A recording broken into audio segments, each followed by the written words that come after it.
میں مدینے چلا، میں مدینے چلا۔ سوال نمبر 1، حیض کسے کہتے ہیں؟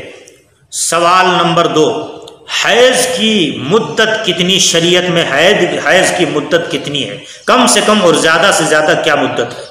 سوال نمبر 3، اگر کسی کو 10 دن سے زیادہ خون آئے تو کتنے دن اس کے حیض کے مانے جائیں گے اور کتنے دن اس کے حیض کے نہیں مانے جائیں گے؟ سوال نمبر 4، حیض آنے کی عمر کیا ہے؟ کم سے کم اور زیادہ سے زیادہ حیض آنے کی عمر کیا ہے؟ سوال نمبر 5، حمل کے درمیان اگر کسی کو خون آ جائے تو ایسی صورت میں وہ حیض کا خون ہوگا یا حیض کا خون نہیں ہوگا؟ سوال نمبر 6، 2 حیض کے درمیان کم سے کم کتنے دن کا فاصلہ ہونا پاکی کا ضروری ہے؟ اور سوال نمبر 7، اگر کسی کو عمر بھر خون نہ آئے، حیض نہ آئے تو ایسی صورت میں وہ پاک ہوں گی یا ساری زندگی وہ پاک رہیں گی یا ان کے لیے بھی کوئی ناپاکی کے ایام ہوں گے؟ تو دوستو، ان تمامی سوالات کے جواب جاننے کے لیے گزارش کرتا ہوں کہ اس ویڈیو کو آپ شروع سے لے کے آخر تک ضرور دیکھیں۔ السلام علیکم ورحمۃ اللہ وبرکاتہ۔ دوستو، میں محمد پیر بخش حشمتی آپ تمامی حضرات کا اپنے اس چینل میں بہت بہت استقبال اور سواگت کرتا ہوں۔ آپ حضرات سے گزارش کرتا ہوں کہ اگر ابھی تک آپ حضرات نے میرے اس چینل کو سبسکرائب نہیں کیا تو آپ حضرات ہمارے چینل کو سبسکرائب ضرور کر دیں۔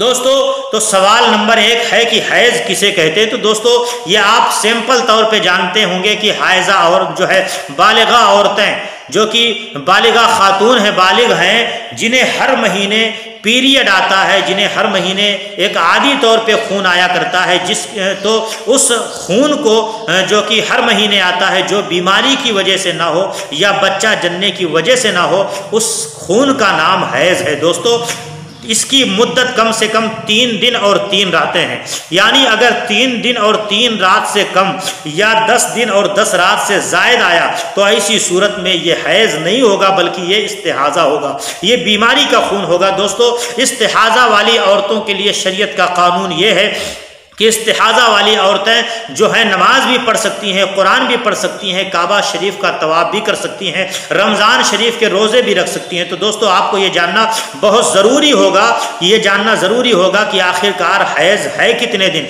دن حیض کے ہیں، تاکہ اتنے دنوں میں ہم نماز سے دور رہیں، اور جتنے دن حیض کے نہیں ہیں تو پھر ہمیں ان دنوں میں نماز معاف نہیں ہے، پابندی سے پڑھنی ہوگی، اگر نہیں پڑھتے تو گنہگار ہوں گے۔ تیسری چیز یہ ہے کہ کسی کو اگر 10 دن تک اگر خون، اس کے زیادہ سے زیادہ مدت 10 دن ہے، تو اگر کسی کو عادت نہیں ہے، کسی کو 5 دن، کسی کو 6 دن، کسی کو 10 دن، کبھی 5 کبھی 6 کبھی 10 کے اندر تک جتنے دن بھی خون آ جائے تو یہ 10 کے دن کے اندر جتنے دن خون آئیں گے یہ سب حیض کے مانے جائیں گے۔ ہاں، اگر کسی کی کوئی عادت ہے، اب اگر کسی کو 10 دن سے زائد خون آ جائے، 10 دن سے زائد خون آئے تو ایسی صورت میں یہ دیکھنا ہوگا کہ اس کی کوئی عادت کے دن ہیں کہ نہیں۔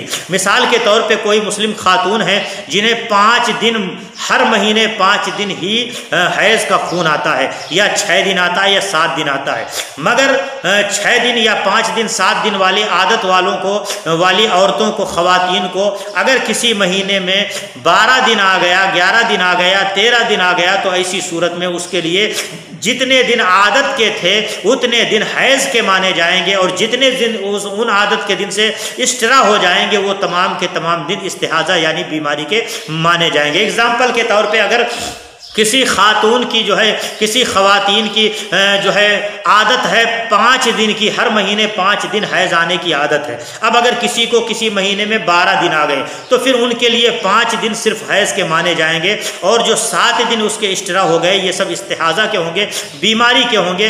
تو ان 5 دنوں میں صرف نمازیں معاف ہوں گی اور یہ 7 دن میں نماز معاف نہیں ہوں گی، یعنی 7 دن میں نماز اور روزہ وغیرہ رکھنے اور پڑھنے پڑیں گے۔ دوستو، میں امید کرتا ہوں انشاءاللہ یہ بات آپ کے سمجھ میں آئی۔ تو یاد رکھیں کہ 10 دن کے اندر جتنے دن آئے یہ سب حیض ہے، اور 10 دن کے باہر جتنے دن آ گیا وہ سب استحاضہ ہے۔ اب اگر کسی کی عادت 10 دن کے اندر کوئی فکس ہے تو اتنے عادت کے دن جو ہے اس کے حیض کے مانے جائیں گے، اس کے بعد اگر زیادہ آ رہا ہے تو وہ سارا کا سارا استحاضہ کا یعنی بیماری کا خون مانا جائے گا۔